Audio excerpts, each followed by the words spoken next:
Commander Ada Luther left the ship first, after Ryan landed in the docking port of Echo Station. Taking up at least a third of Helios Space Colony, the complex was U.M.Mode's base, where they monitored alien activity. Above the artificial sky dome, the silhouettes of the twin planets, Earth and Tellus, hung, lit by the sun. The Earth's moon, far closer, loomed large. When Ada entered his office, Chief Backlov was wearing a wry smile. Kinase tells me there were a few problems. Ada creased her eyebrows, but tried not to let her irritation show. Nothing we couldn't handle. The druid manifested after Castoria got her hands on the gun. We evac to the ship and let her get on with it. She was running into difficulties, so Lieutenant Haynes made the decision to drop an E-74 onto the site. Target was eliminated on impact.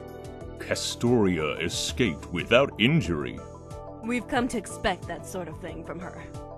Kinase has estimated that the building was an old research facility.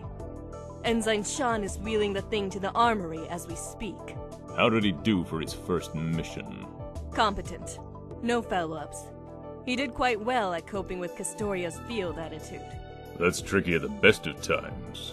She is rather unsettling. Well, all that sounds in order.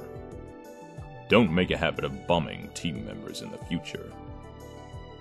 That'll be all. Ada nodded and turned to leave the room. Oh, and Adrian. She stopped, but didn't turn around.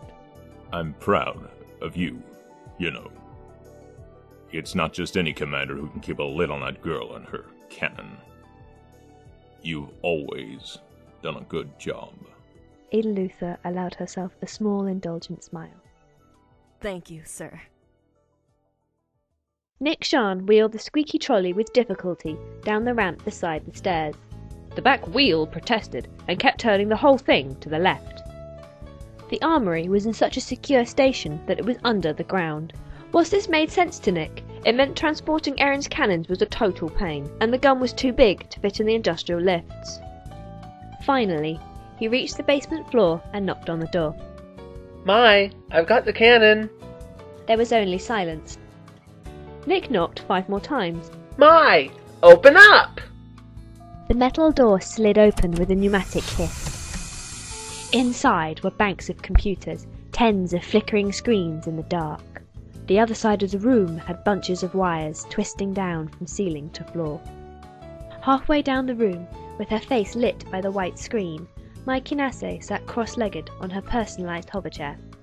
Long since discarding her uniform, the girl wore comfortable clothes instead.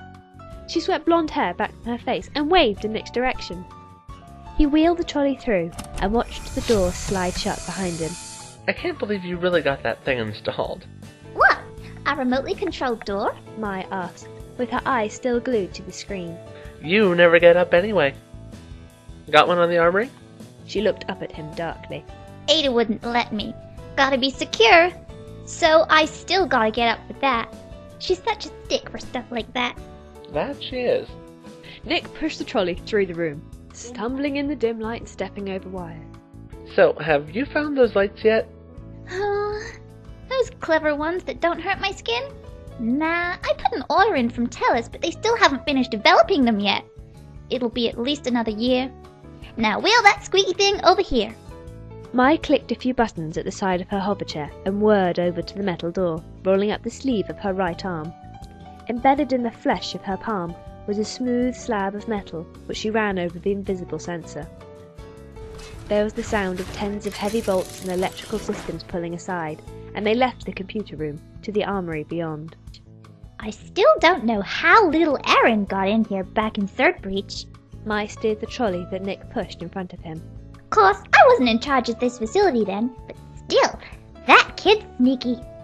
The thermistor cannons were kept on the bottom floor, which meant more ramps and a few more obstacles to run into. Old lights in the ceiling flickered on and off automatically as they passed, shining on the rows and rows of weaponry. You know, it's kinda scary that you have access to all of this, Nick said, in between the noises from the squeaky wheel. Maybe. But if the aliens ever get all the way to the station, I'm the safest one in the place. I can just hide down here and shoot them all to hell.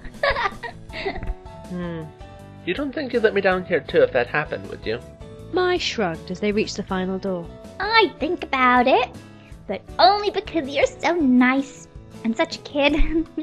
She swept her palm over the door again, and it slid open. Hello, hell. I'd hate for Erin to get down here, though. Think of the damage she'd do with these babies.